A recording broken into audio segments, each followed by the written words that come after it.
ఏమే భారతి, దంత వేదాంతం దామోదరం గారింట్లో పెద్ద జీతం మీద ట్యూషన్ చెప్పడానికి కుదిరి హఠాత్తుగా మానేశావేంటే? నేను మానేలేదే, వాళ్ళే తీసేశారు. నీకన్నా మంచి టీచర్ వాళ్ళకెక్కడ దొరుకుతుంది? వాళ్ళకి కావాల్సింది నాకంటే మంచి టీచర్ కాదు, నాకంటే అందం తక్కువ ఉన్న టీచర్. ట్యూషన్ కి అందానికి సంబంధం ఏమిటే? వాళ్ళ ఇంట్లో వాళ్ళ అమ్మాయిని చూడ్డానికి వస్తున్న అబ్బాయిలందరూ నన్ను చూస్తున్నారట. నా వల్ల ఆమె పెళ్లి చెడిపోతుందట. నిన్న కూడా ఓ మహానుభావుడు వచ్చి ఆమెను చూసి నా మీద పాట కట్టాడు. దాంతో ఉద్యోగం పోయింది. ఎవరే అతను? అదిగో ఆ మహానుభావుడే. హాయ్, మా బస్ వచ్చింది, మేము వెళ్ళొస్తామే. వస్తామే. హలో. బస్ స్టాండ్ లో బస్ కోసం వెయిట్ చేస్తున్నారా?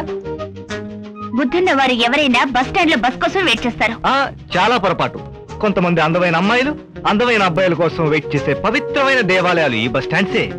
అలా వెయిట్ చేసేది బరువు బాధ్యతలు లేని వాళ్ళు. కరెక్ట్. అలా బరువు బాధ్యతలను మీకు ఉద్యోగం పోయిందనుకుంటాను. మరి ఇప్పుడు ఏం చేస్తున్నారు? ప్రయత్నిస్తున్నాను. ప్రయత్నాల వల్ల ఫలితాలు పెద్దగా ఉండవండి ఈ రోజుల్లో. ఇది తీసుకోండి. దేనికి? ఇది రాజన్ రాజ్ కంపెనీ వాళ్ళ visiting card.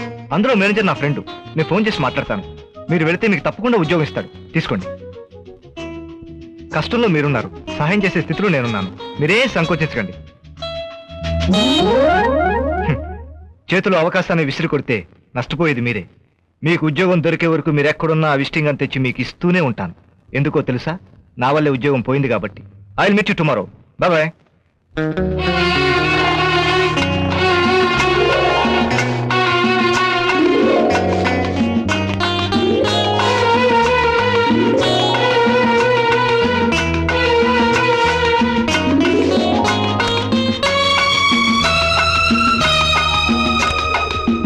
Good morning sir. Good morning. నా పేరు భారతి.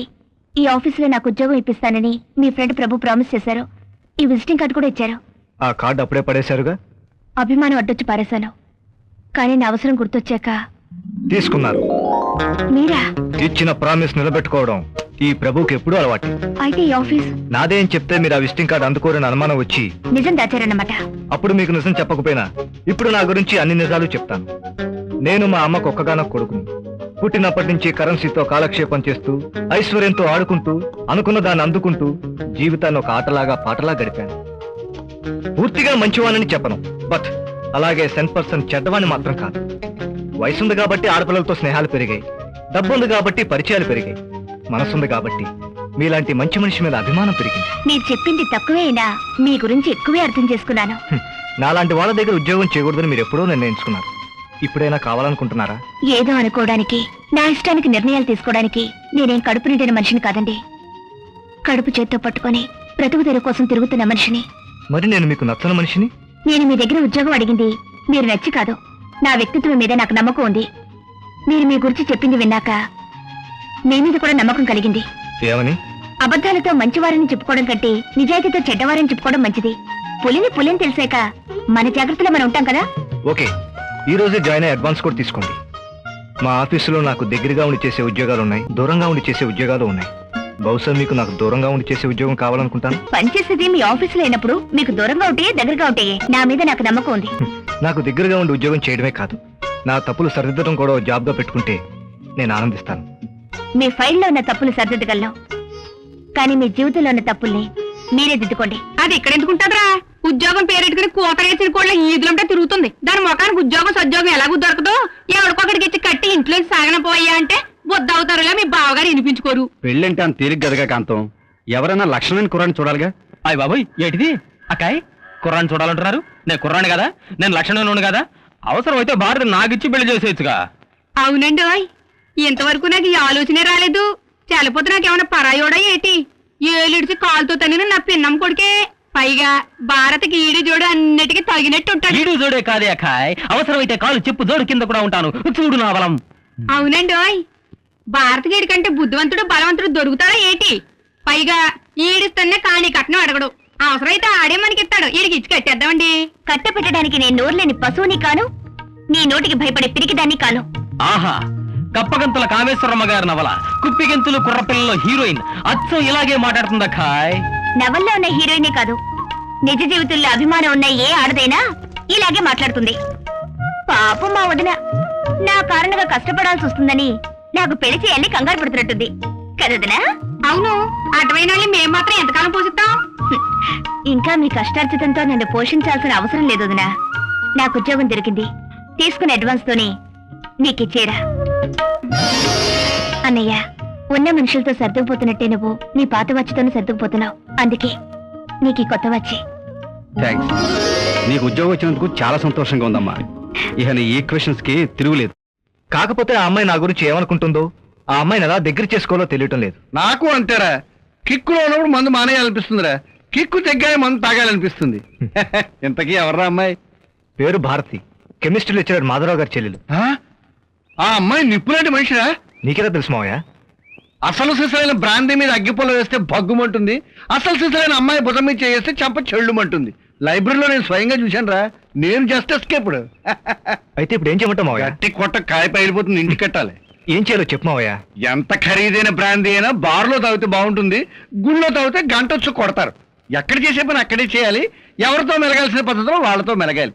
నిజంగా నీకు ఆ అమ్మాయి కావాలనుకుంటే నీ కేసులు పిట్టలు చిలకలు అన్ని బొబ్బర్లంక పడవెక్కించేసి లాకేసి ఆ అమ్మాయే నీకు కావాలని ఆ అమ్మాయికి తెలిసేలాగా ప్రతి క్షణం ప్రవర్తిస్తూ ఉండు.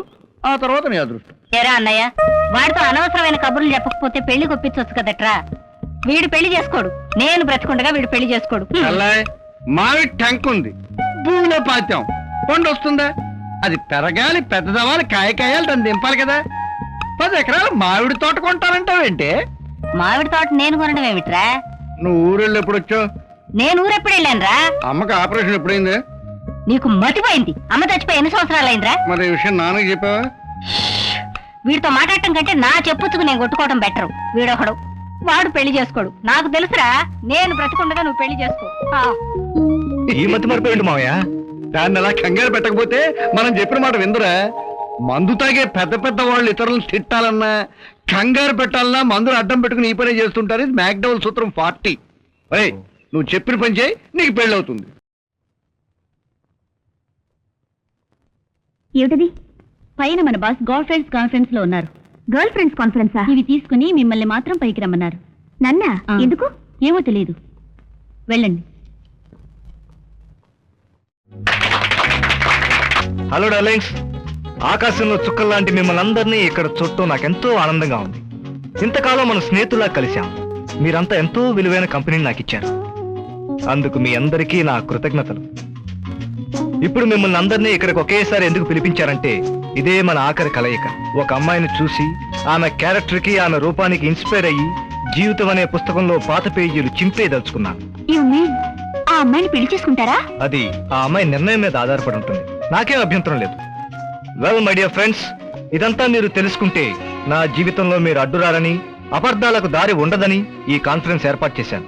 ఒక మంచి హీరో మాకు దూరం అవుతున్నందుకు బాధగా ఉన్నా, ఒక ఇంటివాడు అవుతున్నందుకు చాలా సంతోషంగా ఉంది. నువ్వు పిలిస్తే తప్ప మళ్ళీ ఎప్పుడూ నీకు కనిపించవు. Best of luck. Thank you very much. Well, ఈ శుభ సందర్భంలో మిమ్మల్ని అందరినీ ఒట్టి చేతులతో పంపించడం నాకు ఇష్టం లేదు. అందుకే నా తుది కానుకగా మీ అందరికీ గిఫ్ట్ చెక్స్ ఇవ్వదలుచుకున్నాను. అవి నా కొత్త సెక్రటరీ మిస్ భారతి ఇస్తుంది. Miss Bharathi, please come here. Bharathi, please give the cheques. Well my dear friends, ఈ చెక్స్ భారతి చేత ఎందుకు ఇప్పిస్తున్నానంటే దాని వెనకో అర్థం ఉంది, దాని వెనకో పరమార్థం ఉంది. అది మీకెవ్వరికీ అర్థం కాదు. Good bye.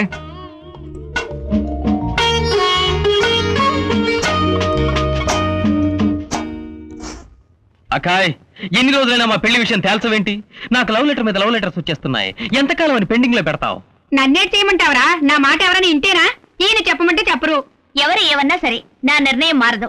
నాకు నచ్చిన వాడిని తీసుకొచ్చి అన్నయ్యకి చూపిస్తాను, పెళ్లి చేసుకుంటారు. నా పెళ్లి గురించి మీకెందుకు కలవరం? అన్నయ్య పెన్ను. ఓ అబ్బో, ఆమదాలపురంలో అందగత్తలకి ఎరగబడిపోతున్నావేటి?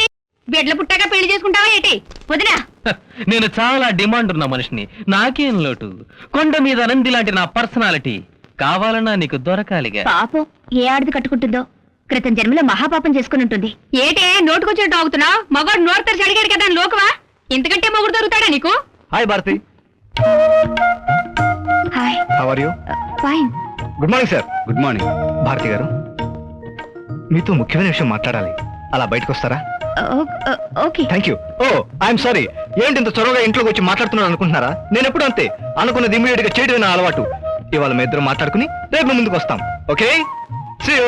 వస్తాను సార్. ప్లీజ్ వస్తానన్నయ్య. పదండి. అమ్మా అమ్మో ఏటి చొరవా? వాడు పెద్ద ఆఫీసుకు ఓనరే, కోటీశ్వరుడు కూడాను. ఆ, కోటీశ్వరుడే. నేను కోటీశ్వరుణ్ణి కావచ్చు, నీకు ఉద్యోగం ఇచ్చిన బాసునే కావచ్చు.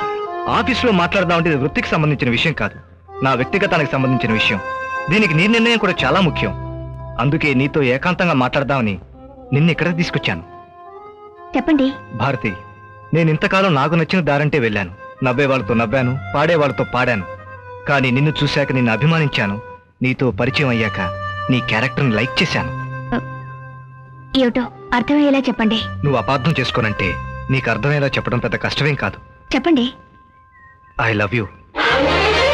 వీడు ఇంతవరకు ఈ మాటలు ఎంతో మంది దగ్గర చెప్పుండొచ్చు నువ్వు అనుకుంటున్నావు కదా. నిజమే, నేను కాదన్ను. కానీ ఇప్పటి వరకు ఆ మాటలు నా గొంతు నుండి వచ్చినవి. ఇప్పుడు ఈ మాటలు నా గుండెల నుంచి వచ్చాయి.